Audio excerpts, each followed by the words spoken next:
एक समय की बात है, सूरज अपने परिवार के साथ गांव में रहता था। सूरज कभी स्कूल नहीं गया था। पैसों के कमी के कारण वो अपने पिता के साथ घरों की सफाई का काम करता था और जो पैसा आते उससे उनका घर का खर्च चलता था। एक दिन सूरज का पिता का तबीयत खराब हो गई तो सूरज के पिता ने सूरज से कहा, सूरज बेटा, आज तुम काम पे चले जाओ, मेरी तबीयत ठीक नहीं है।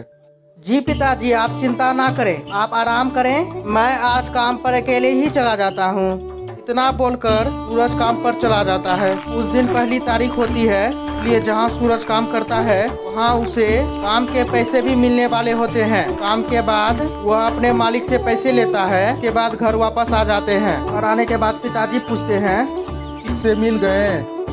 हाँ पिताजी, ये लीजिए। सूरज के पिता पैसे गिनते हैं। उन्हें उन पैसों में से एक अनोखा नोट दिखाई देता है। ये सूरज से पूछता है, सूरज, ये कैसा नोट है? पता नहीं पिताजी, जैसा मालिक मुझे दिया मैंने आपको दे दिया। इसके बाद पिताजी को लगता है शायद ये नोट भूल से मालिक ने दे दिए होंगे, लेकिन वह नोट इतना अजीब होता है तो पिताजी को लगता है इस नोट का क्या मतलब होगा। ये नोट यहाँ कोई लेगा भी नहीं और वे उस नोट को सूरज को खेलने के लिए दे देता है। अब सूरज बाहर दोस्तों के साथ खेल रहा होता है, तभी वहाँ से आइसक्रीम वाला निकलता है। सूरज और सूरज के दोस्त आइसक्रीम वाले को रोकते हैं। भैया आइसक्रीम दे दो। आइसक्रीम वाला सबको आइसक्रीम देता है, लेकिन सूरज आइसक्रीम नहीं लेता। दोस्त उससे पूछते हैं, सूरज तुम आइसक्रीम क्यों नहीं ले रहे हो?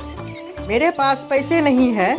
लेकिन सूरज जैसे ही अपने पॉकेट में हाथ डालता है उसे 10 रुपए मिलते हैं। वह आइसक्रीम ले लेता है। उसे लगता है कहीं से आ गए होंगे। अब वो घर जाकर अपने माता पिता को बताता है कि उसको जेब में से 10 रुपए मिले। सबको लगता है हो सकता है कभी सूरज खुद ही रखकर भूल गया होगा। अब ऐसे ही समय निकल जाता है। एक दिन सूरज की पापा की तबीयत ज्यादा खराब हो जाती है। डॉक्टर कहते हैं, आपको इन्हें किसी बड़े अस्पताल में दिखाना होगा।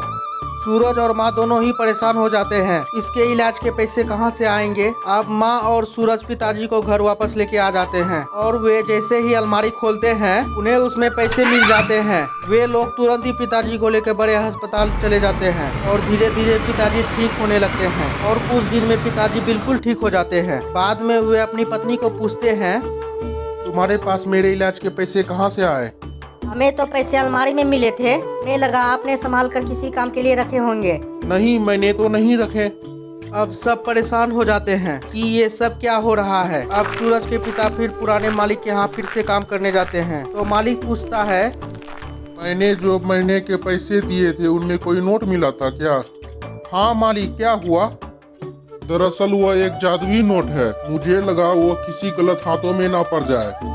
मालिक, मैं कल काम के लिए आऊंगा तो ले आऊंगा। नहीं, अब वो नोट तुम्हारा हो गया। अब मैं उसे वापस नहीं ले सकता। जिन्होंने मुझे वो नोट दिया था उन्होंने कहा था बस ये नोट गलत हाथों में ना जाए। अब तुम उस नोट की देखभाल करना, यही बात तुम भी ध्यान रखना।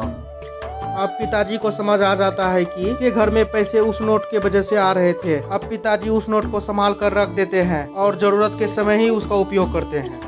अगर ये कहानी थोड़ी सी भी अच्छी लगी हो तो लाइक एंड सब्सक्राइब जरूर करें।